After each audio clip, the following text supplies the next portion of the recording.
There's a moment near the end of Season 1 that changes the entire meaning of everything that came before it. Rick and the group are in the CDC, in the basement, talking to the last scientist left in the building. And as they're leaving, Dr. Jenner pulls Rick aside and whispers something. We don't hear it. We don't find out until much later. But when we do find out, it reframes the entire collapse, not just as a tragedy, but as something closer to an inevitability. Tonight, we're going to start there. And then we're going to work backwards through every layer of why this world fell apart so fast.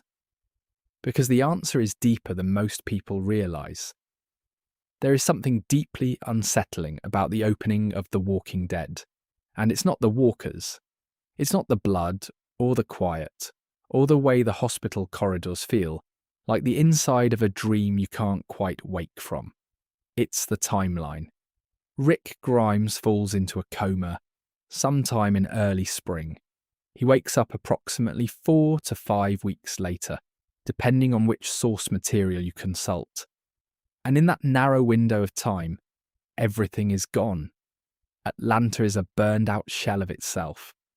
The military has vanished. The government has either collapsed or retreated so far behind its own walls that it might as well not exist. Millions of people are dead. Millions more are walking.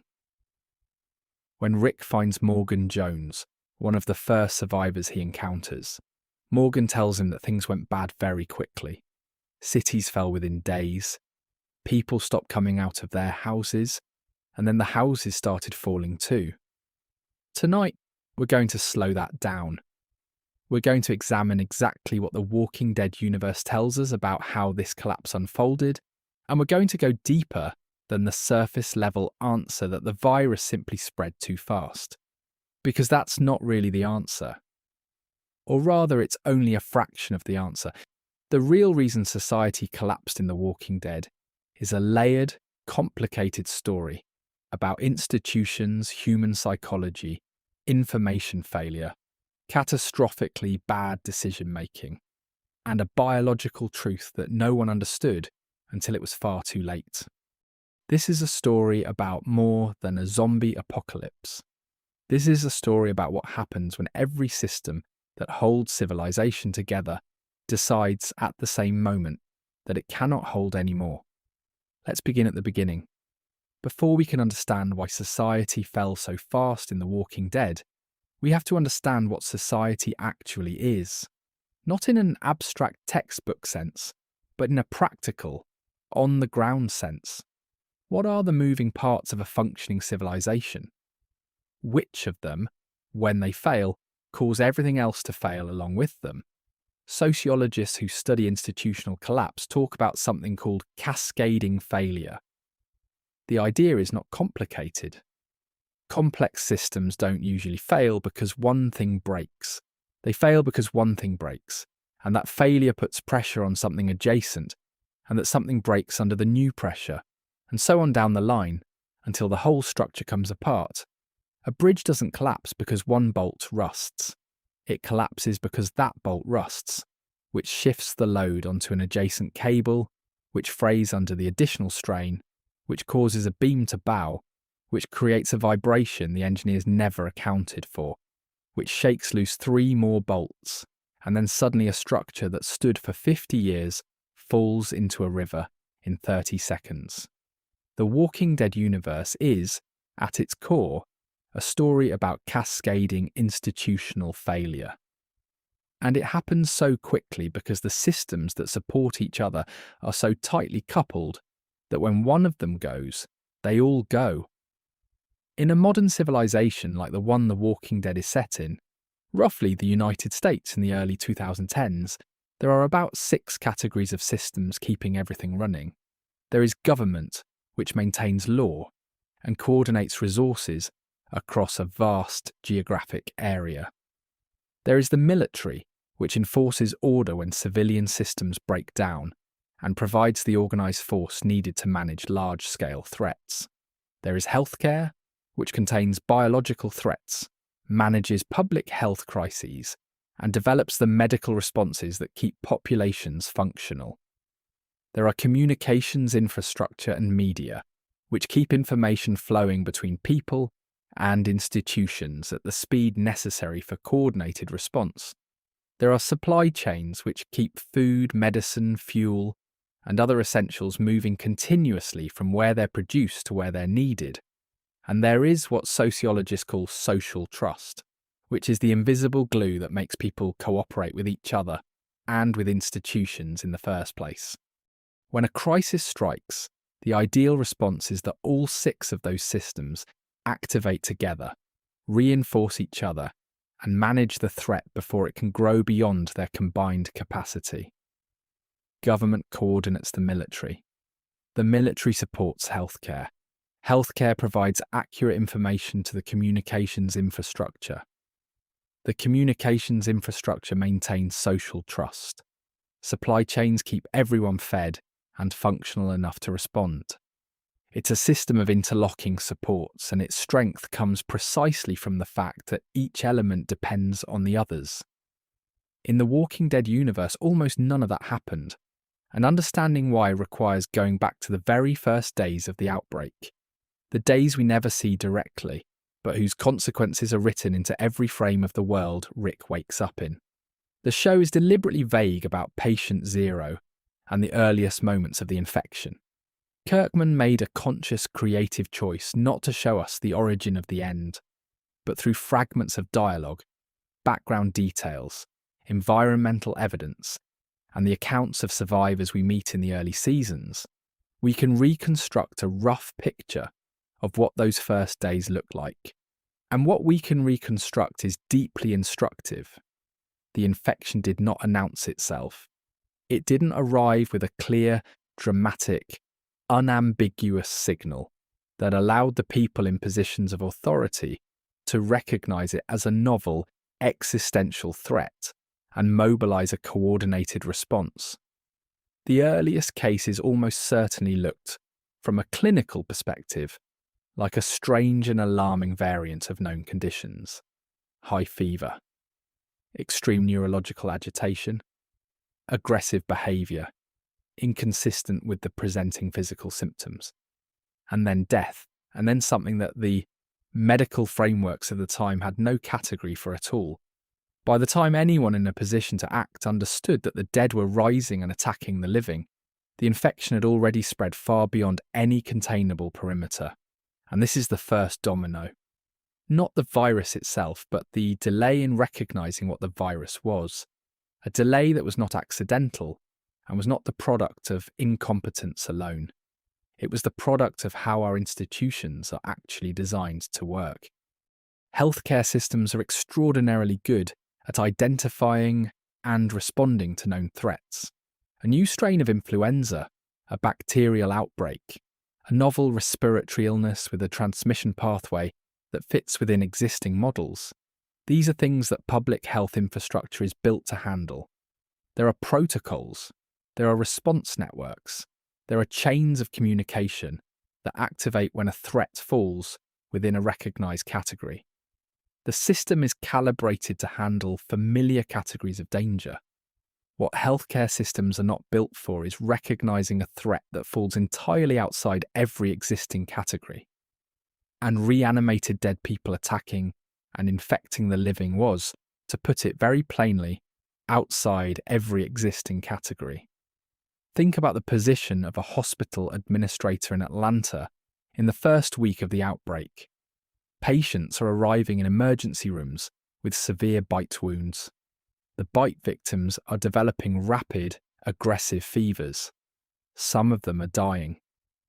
When they die, they're coming back. But in that first week, how many of those administrators actually believed what they were seeing?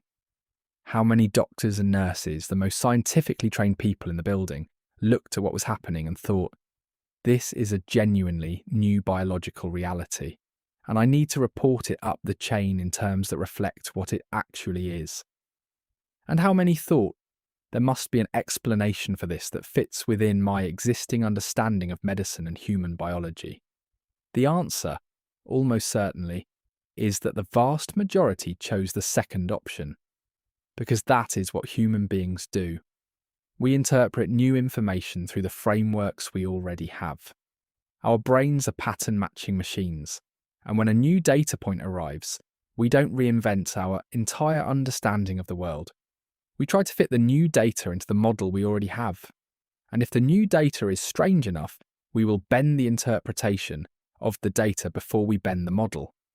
So the early hospital reports almost certainly came through the system as something confusing and contradictory. Patients showing vital signs inconsistent with observed physical trauma. Patients exhibiting extreme post-mortem aggression. The language would have been the language of confusion, not the language of a clear and recognised threat. And that confused language, as it works its way through the bureaucratic chains of the CDC and the public health establishment, would have generated responses calibrated for a confused situation, not for an apocalyptic one. By the time the information became clear enough for anyone with institutional authority to understand what they were actually dealing with, the window for anything resembling meaningful containment had almost certainly already closed. And in an outbreak that, based on what we observe in the show's world, was doubling its reach every few days, a week of institutional lag time was the difference between an emergency and an extinction-level event. We get a glimpse of this in the CDC episode at the end of Season 1. Dr. Edwin Jenner, the last man at the Centre for Disease Control, shows Rick and the group footage of TS-19, the test subject whose brain reactivation he has been studying in isolation. And what that footage reveals is that even after the world had already ended, the CDC was still in the early stages of understanding the basic biology of the infection. They had not been ahead of the curve. They had never been close to it. Jenner describes, in fragmented and exhausted terms, how communications with other facilities and other scientists went dark over a period of weeks. Some colleagues abandoned their posts to find their families. Others died trying to work in the field. Some simply gave up. In whatever private way, people give up when they stop believing that what they're doing can matter. And then there were fewer people and fewer messages and longer silences until there was only him. This is institutional collapse in its most human form.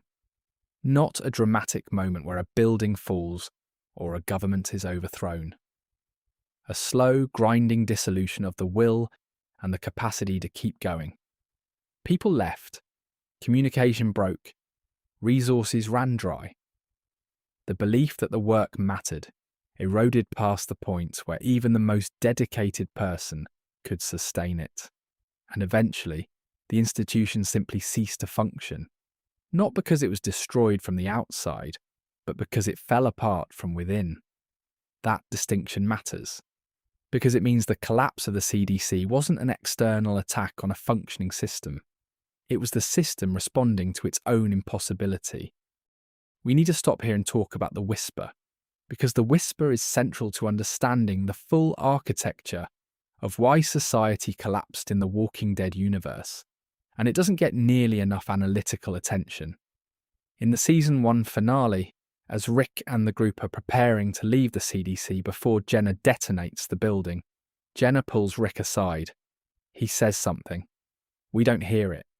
We don't find out what it was until Season 2, when Rick finally tells Laurie what Jenner told him in that hallway. Everyone is infected. Not just the people who have been bitten, not just the people who have been in proximity to walkers. Everyone, every living human being on the planet is already carrying the infection. The bite doesn't introduce something new into the body. It kills you fast enough that you reanimate before your system has a chance to fight off what's already inside you. But if you die from any other cause, from a heart attack, or a bullet wound, or old age, or a simple infection that your body can't handle, you will still come back. You are always going to come back. The walker state is the terminal destination of every human life, regardless of how it ends. This changes everything about how we understand the speed of the collapse. Because it means that from the very first day of the outbreak, before a single bite had been delivered, before a single walker had stumbled down a single street, The infection was already everywhere. It was inside every body, in every city, in every country on the planet. The entire premise of a containment strategy: isolate the infected, protect the uninfected, create barriers between the threat and the healthy population, was void from day one. Not because the strategy was poorly executed, because the strategy was founded on a model of disease transmission that didn't apply to what was actually happening. You cannot quarantine a pathogen that is already inside everyone. You cannot build a wall around a threat that requires no transmission vector because it's already been transmitted. And you cannot design a response around protecting the uninfected when there are no uninfected people to protect. The CDC didn't know this at first. The military didn't know this. The government certainly didn't know this.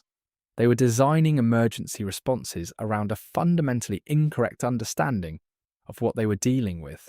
And while they were designing those responses, people were dying from heart disease and car accidents and cancer and 1,000 other ordinary causes. And those people were getting back up. And the walkers were multiplying not only from bites, but from every ordinary human death, all at once, across every community in the country. And the collapse was accelerating from the inside of a system that didn't know it was happening. When you hold this detail in mind, the speed of the collapse stops being mysterious and starts being almost mathematically predictable. A society can manage an external threat, even a severe one, if the threat is external and the institutions of that society are intact. But a society cannot manage a threat that is simultaneously everywhere and that generates new casualties from every death the society would have experienced anyway, on top of every death generated by the threat itself. That is not a crisis that can be contained. It was never a crisis that could be contained. And the governments and militaries of the Walking Dead universe were operating inside a false premise for the entire window where intervention might theoretically have mattered. And this raises a question that the show's lore doesn't answer directly, but that the internal evidence of the world strongly implies. Did anyone in a position of authority know the truth about the infection before the general public did? Were there people inside the government, inside the intelligence community, who understood the scope of what was happening and what it meant before the chaos made that understanding irrelevant? And if so, what decisions did they make in that narrow gap between knowing and the world knowing? The Atlanta bombings are the most visible evidence of a government that knew more than it was saying. And they tell us something extraordinary about the decisions being made at the top of the institutional chain. Early in the outbreak, the military made a decision to use airstrikes on major American population centres that had been overwhelmed by walker concentrations. This was not a mistake or a failure of the response. This was the response. When it became clear that urban evacuation was not working, that walkers were concentrating in population centres faster than people could be moved out of them, someone in the chain of command made the call to bomb the cities. In Jenna's recordings at the CDC, there are references to something called wildfire. This was an early stage protocol for responding to the outbreak, and its name is not incidental. Wildfire doesn't mean contain the fire. It means let the fire burn through the available fuel as fast as possible so that nothing is left to sustain it. Applied to a city, it means accepting mass civilian casualties as a deliberate and calculated outcome of the response strategy. This decision tells us something profound about how the people at the top of the institutional structure understood what they were facing. They had concluded at some point in those early weeks that the conventional framework of disaster response, evacuate, contain, stabilise, restore, was not going to work. They had crossed a threshold where the acceptable cost of intervention included the deaths of unknown numbers of civilians who had not yet been evacuated. And that is an extraordinary threshold to cross. That is not a decision made by people who think the situation is manageable. That is a decision made by people who have concluded that the only variable they can still control is the speed of the catastrophe. But here is the part of that decision that mattered for the collapse of society. Not just the collapse of Atlanta. The people of Atlanta had been told to go to the evacuation centres. They had been told that help was coming. They had been told to trust the systems and the institutions that were supposed to protect them. They got into their cars and they went where they were directed. They did everything right. And then the bombs fell on the city they had just left, and they watched it burn from the highway. We see the survivors of that experience in the camp outside Atlanta, where Rick finds Laurie and Carl and Shane and the others. These are not people who failed to trust the system. These are people who trusted the system completely, right up until the moment the system failed them in the most total and irreversible way imaginable. And that experience of complete institutional betrayal at the exact moment of maximum vulnerability did something to those people, something that the rest of the show is in part about processing. Morgan Jones in his darkened house, with his son at his side and his dead wife shuffling on the street outside. He had called the hotlines. He had listened to the emergency broadcasts. He had waited for the help he had been promised, and nothing came. Not because the system was corrupt necessarily, but because the system had made a calculation in which Morgan and his family were expendable, and the system had not thought to tell him that. The Vartos in Atlanta, the group of men who had stayed in the city to protect elderly residents who could not be evacuated. They had not abandoned their community.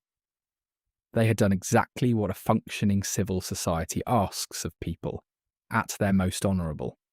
They had stayed.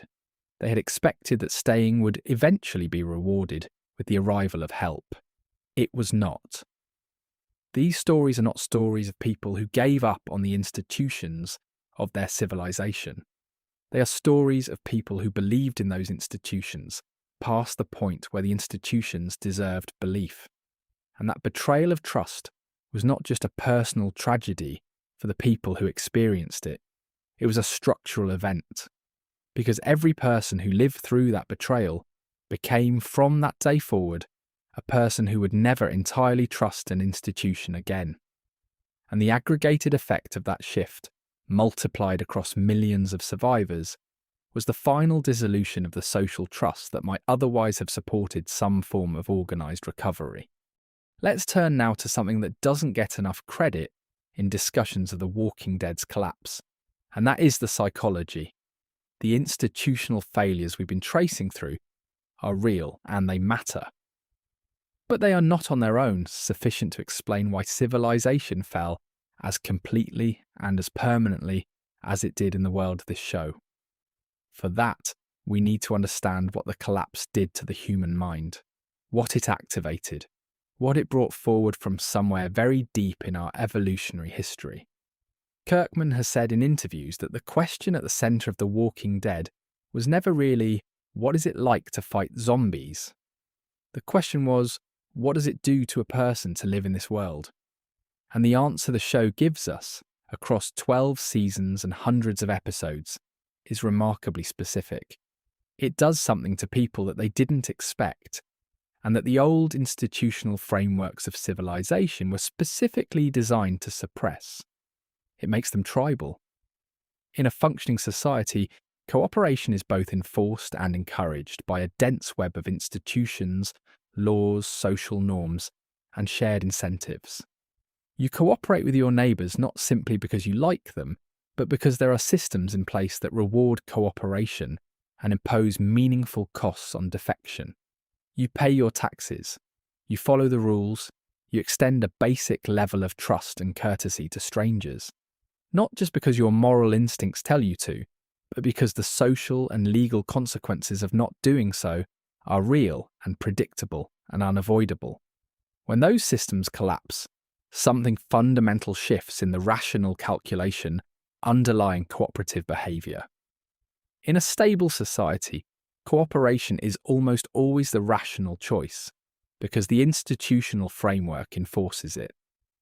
In a collapsed society, defection can become the rational choice, because there is no longer an institution capable of imposing consequences for it, taking resources from someone weaker, refusing to help strangers who might be threats, treating every unknown group as hostile until demonstrated otherwise. In the absence of an institutional framework, these are not simply expressions of cruelty. They are, in many cases, survival strategies. And this is what social trust actually is, at its functional level. It is not simply a warm feeling of goodwill toward others.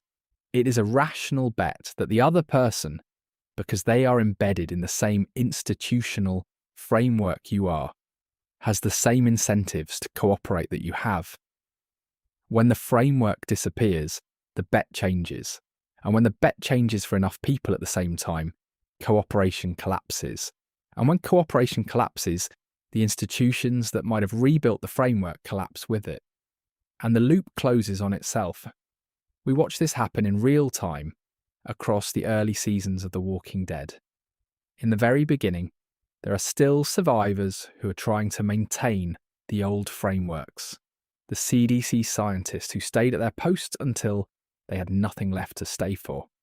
The staff at Grady Memorial Hospital, however brutal their internal politics became, who kept the facility operational and continued to perform the functions of a healthcare institution in the absence of any supporting infrastructure. The farm at the Green property, which attempted to maintain something like normal life on the principle that normalcy itself was worth protecting.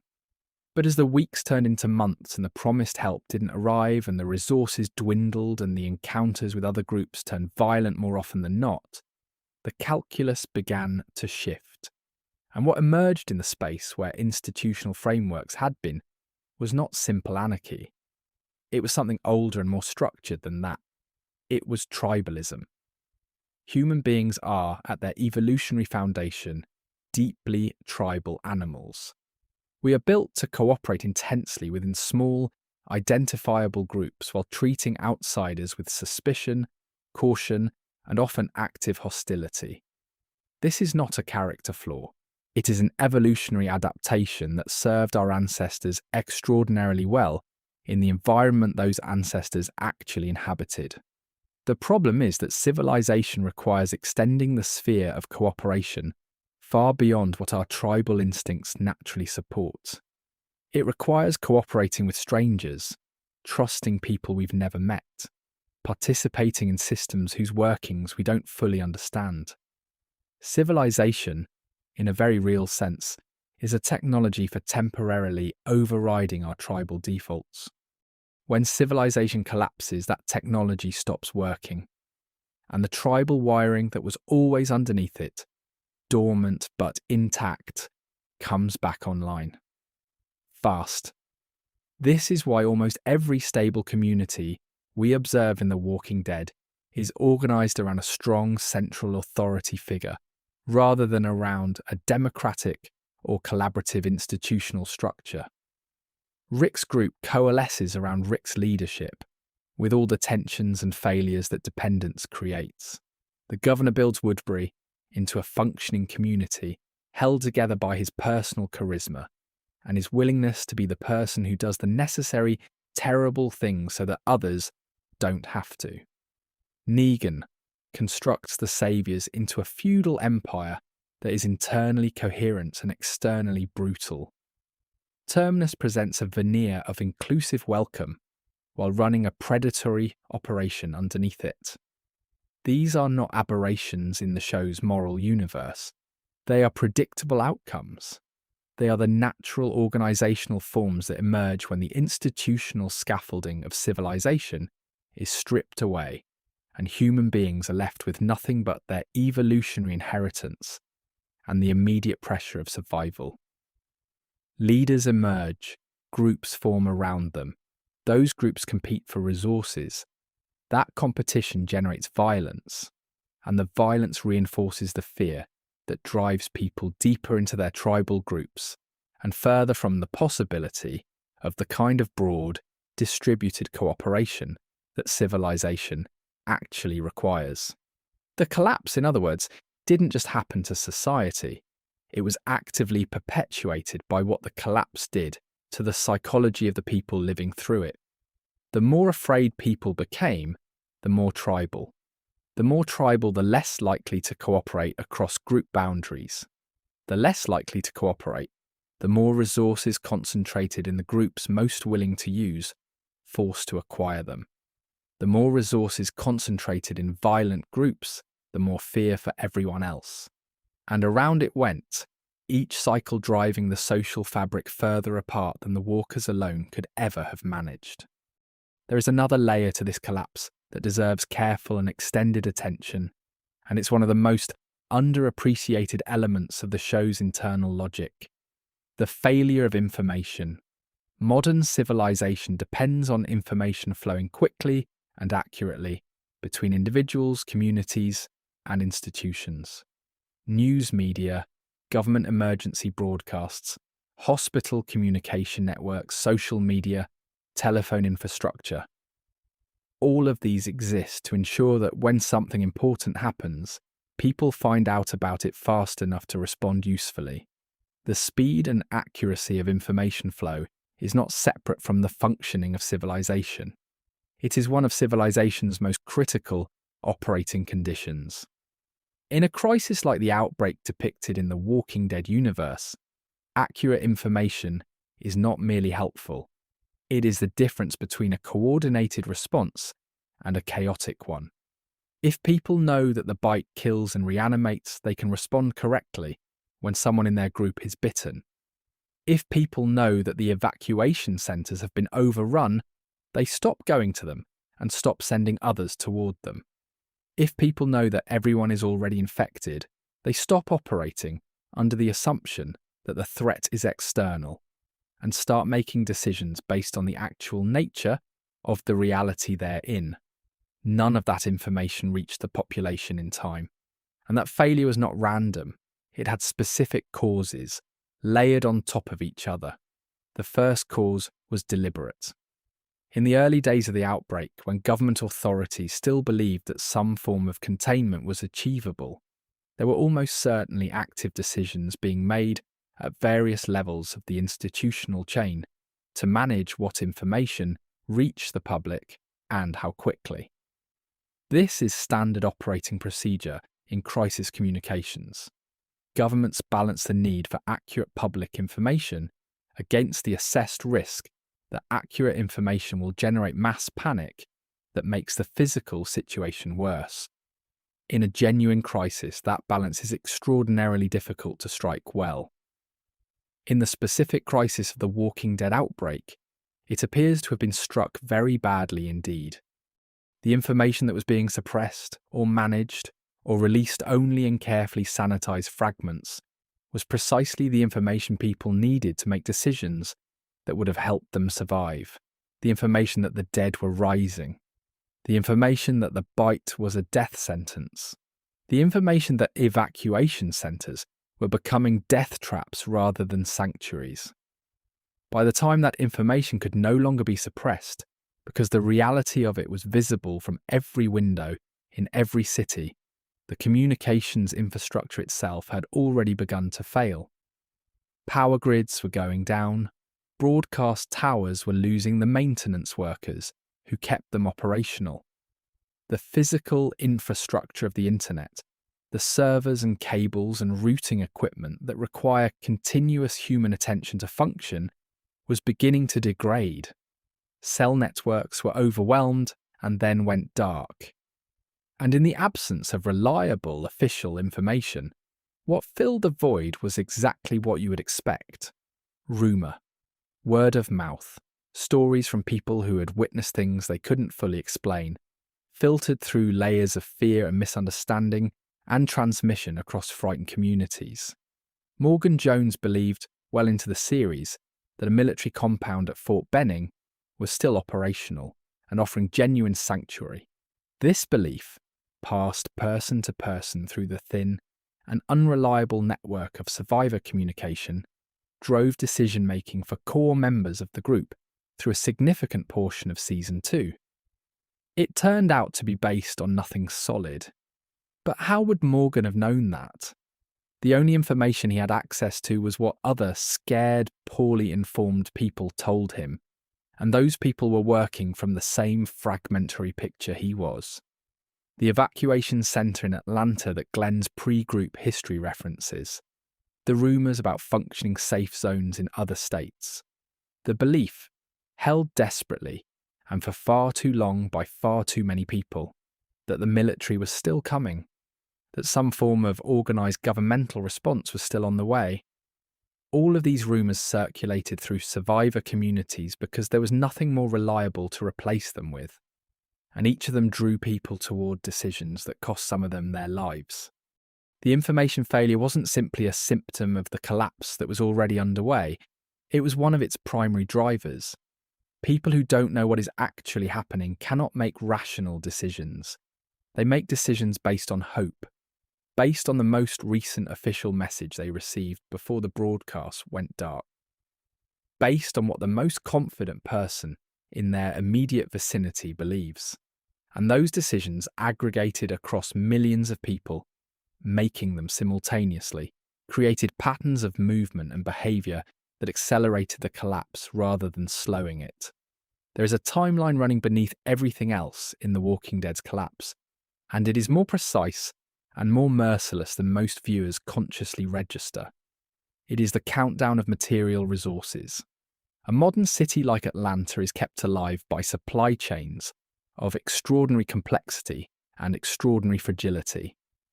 Food arrives continuously in refrigerated trucks from distribution centres that may be hundreds of miles away. Water is purified through treatment facilities that require electrical power, chemical inputs, and constant human monitoring to function. Medicine is manufactured in facilities that depend on global supply networks for their raw materials, on refrigeration for their storage, and on transportation for their distribution.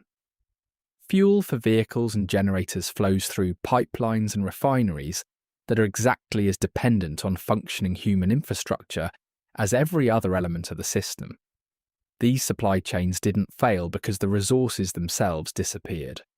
The food was still in the warehouses, the water was still in the rivers and reservoirs, the fuel was still in the pipelines. What failed was the human layer. The people who operated the systems that moved resources from where they existed to where they were needed stopped doing those jobs. Truck drivers stopped making deliveries because the roads were dangerous, or because they had families to get back to, or because they simply stopped receiving the dispatches that told them where to go. Power plant operators abandoned their stations. Water treatment facilities went unmanned, and without continuous human attention, the physical infrastructure of the supply chain began degrading in sequence, each failure accelerating the next. Power goes first, in a population centre that has lost its operational workforce. Without power, water treatment stops. Without treated water, sanitation fails. Without sanitation, secondary disease outbreaks begin layering on top of the walker threat and further straining a healthcare system that has already functionally ceased to exist. Without fuel, vehicles stop moving. Without moving vehicles, every other supply chain is broken simultaneously at every link. And without those supply chains, every survivor community is racing against the clock of whatever food and medicine and fuel happens to be physically present in their immediate environment. This is the unspoken background pressure in almost every conflict in the early seasons of the show.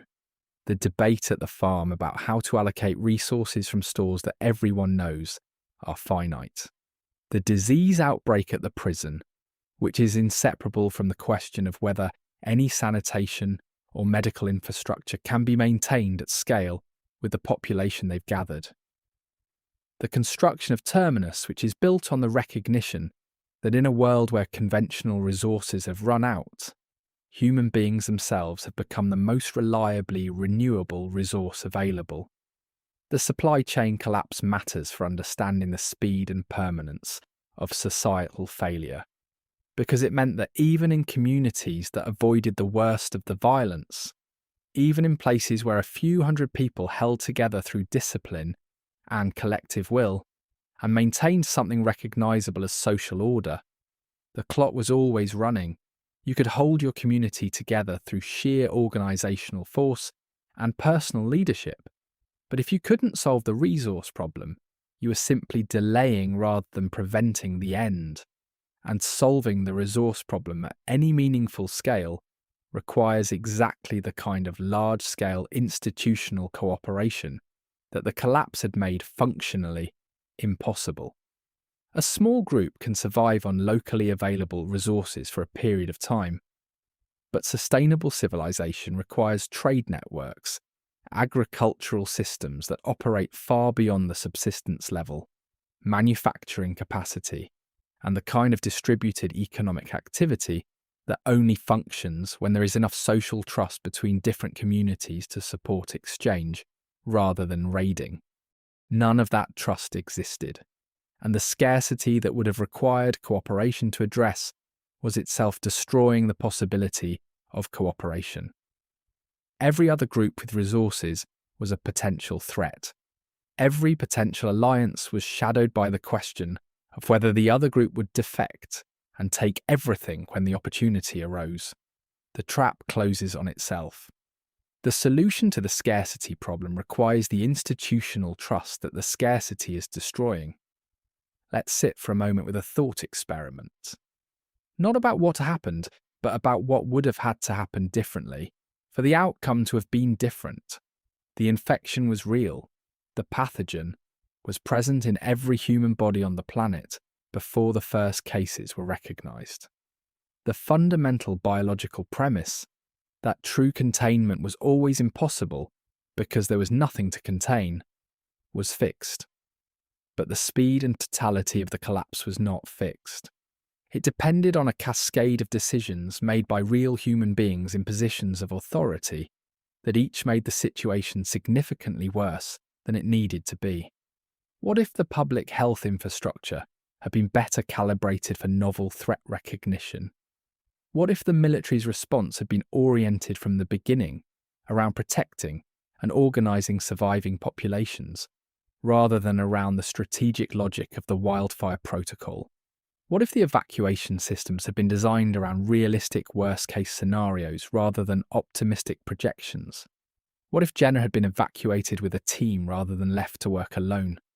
What if the information management decisions in those early days had prioritised the accuracy and speed of the information reaching the public over the management of potential panic? The Walking Dead's lore doesn't provide clean answers to these questions. The show is not interested in policy analysis for its own sake. But the detail it does provide suggests something important. The collapse was not purely the result of an overwhelming external force that no institutional response could have slowed. It was, in significant part, the result of bad decisions made under terrible pressure by people who were doing what they believed was their best, but whose conceptual frameworks were entirely inadequate to the reality they were facing. This matters because it complicates the straightforward tragedy reading of the collapse. It would be easier in some ways to believe that nothing could have been done, that the infection was simply too fast and too total for any human response to have altered the outcome meaningfully.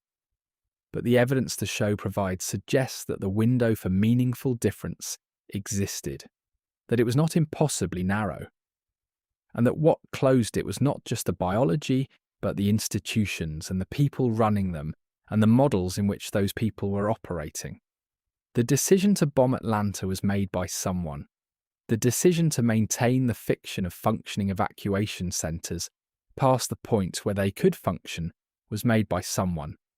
The decision to have Jenna working alone at the CDC rather than as part of a larger team in a more sustainable facility was made by someone, or resulted from a sequence of smaller decisions whose cumulative effect was the same.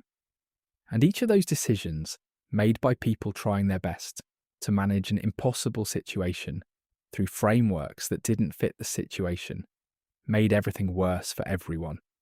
One of the most instructive things about The Walking Dead as a text for this kind of analysis is that the survivors themselves are records of the collapse.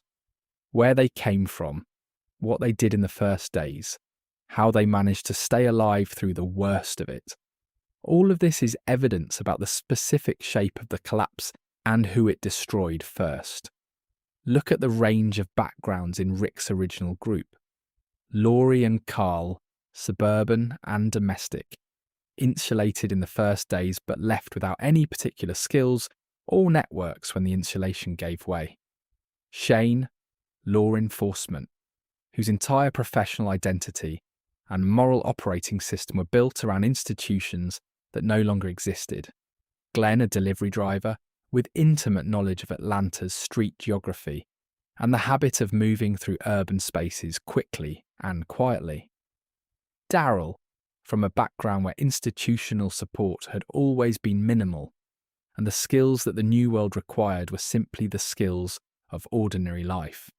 Carol, embedded in a domestic situation that both sheltered and isolated her, leaving her without resources or agency when she had to navigate the collapse alone. Each of these people represents a different relationship to the institutions that collapsed. And what is striking about the group as a whole is how poorly served the people most deeply integrated into the old system were by the skills and frameworks that integration had given them. Shane, the police officer, is the most psychologically damaged character in the early seasons. Not because he is a bad person or a weak one, but because the collapse stripped away the entire institutional framework within which his identity and his moral judgments had any reference points. The rules he enforced are gone. The authority that gave his role its legitimacy has evaporated. What remains is a man with tactical competence and a profound confusion about who he is and what gives him the right to do anything at all. Daryl, by contrast, adapts with relative smoothness. Not because the collapse is easy for him, or because it doesn't exact costs, but because the gap between how he was already living and how the collapse requires people to live is narrow. He has fewer institutional assumptions to abandon. He was already operating with a lower level of institutional dependence than most of the people around him. This pattern recurs throughout the show with enough consistency to read as intentional.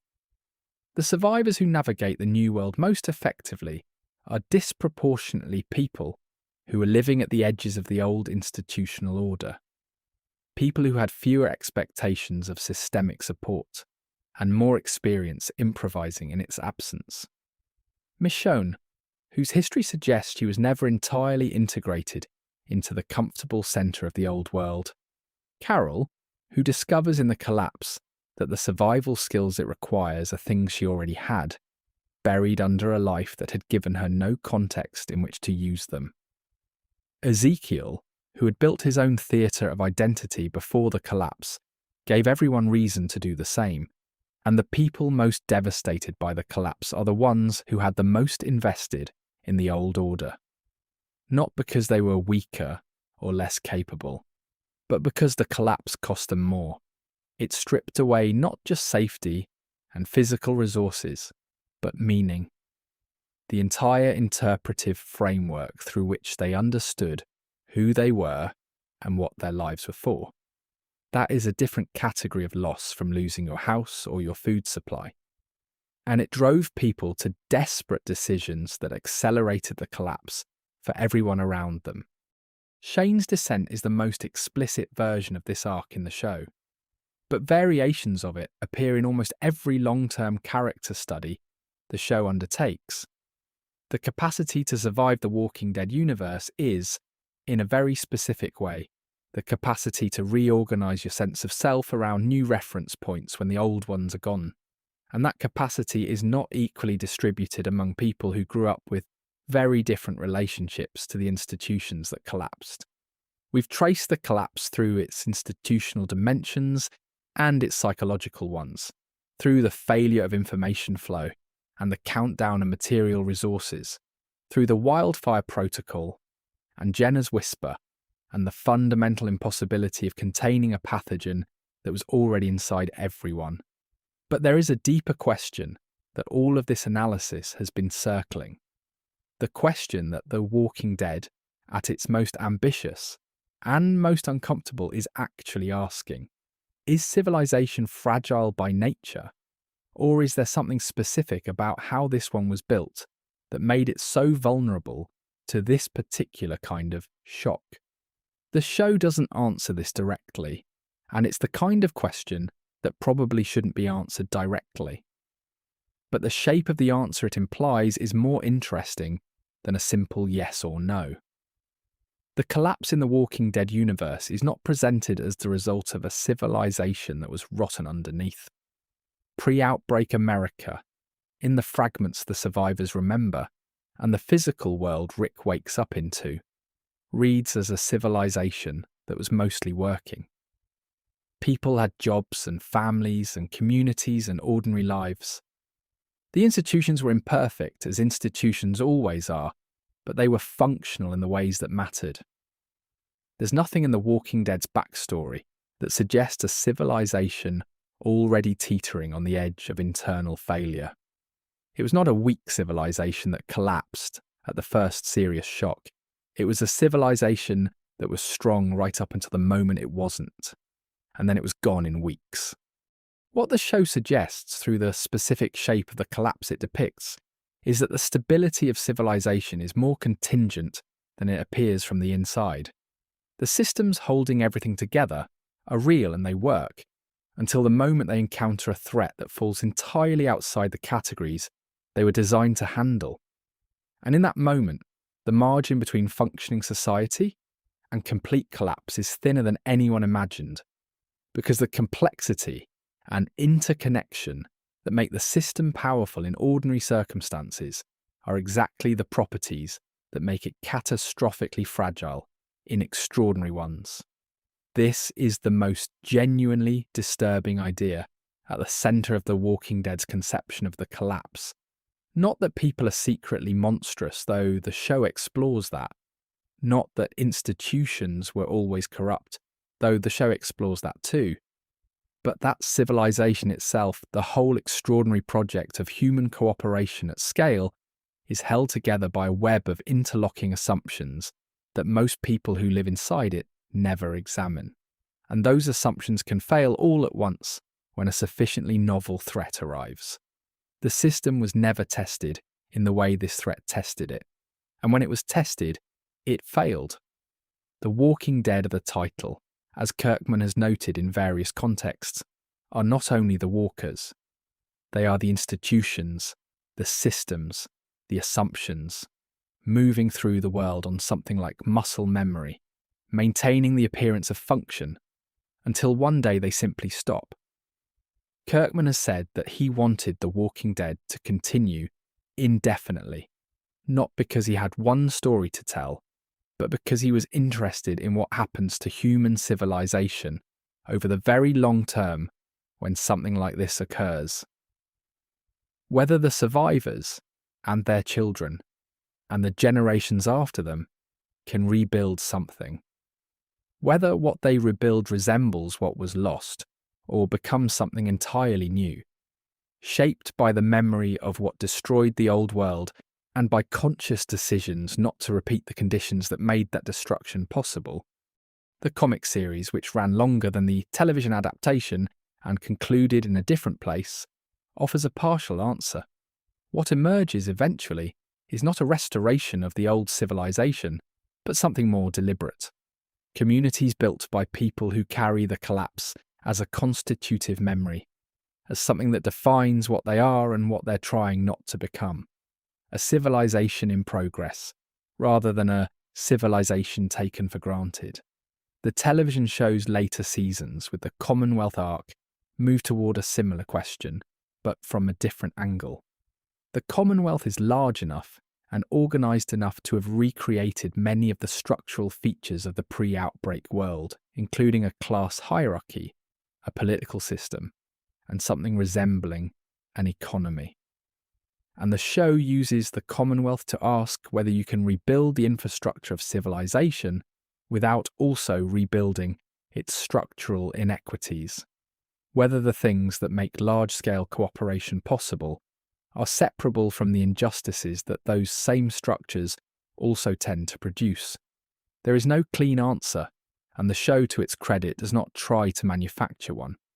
What the show does offer, across its entire run, is a portrait of collapse that is more sophisticated and more layered than it's often given credit for being.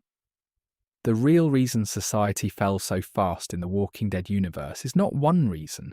It is dozens of reasons, each making the others worse, each closing off paths that might have led somewhere different. The infection was real, and it was everywhere. The institutions were inadequate to the scale and novelty of the threat. The information was incomplete and often wrong. The decisions made by the people in authority, in the narrow window where decisions might have mattered, were constrained by frameworks that didn't fit the reality they were facing. The psychology of the survivors, the tribal activation that the collapse triggered, made cooperation progressively harder, exactly when it was most desperately needed. The material resources that might have supported recovery ran out faster than anyone anticipated, and the conditions for replacing them never quite arrived. And underneath all of it, the thing that made cooperation possible in the first place, the web of trust and expectation and shared assumption that holds a civilization together, dissolved faster than anyone thought it could. Because it turns out that civilization is not a thing you build once and then possess. It is a thing you build continuously, in 10,000 small choices and interactions and daily acts of faith in other people, and in systems you can't fully see or understand. And when those choices stop and the interactions break down and the faith runs out, the whole construction comes apart with a speed that bears no relationship to how long it took to build. That is the real lesson at the heart of The Walking Dead's meditation on collapse. Not that people are secretly violent underneath a thin veneer of civilization, though the show tests that idea relentlessly. Not that institutions were always secretly corrupt, and their fall was inevitable, though the show examines that too. But that the thing we call civilization is more contingent and more precious than the people living inside it tend to realise, and that it is worth thinking carefully about that in whatever safety and stability we currently inhabit, because the people in Rick Grimes' world made the same assumptions we make, that the basic structures would hold, that the systems would manage whatever came, that the institutions, whatever their flaws, would prove adequate to the threat. They were wrong. The show asks us, quietly but persistently, to sit with the possibility that we might be too.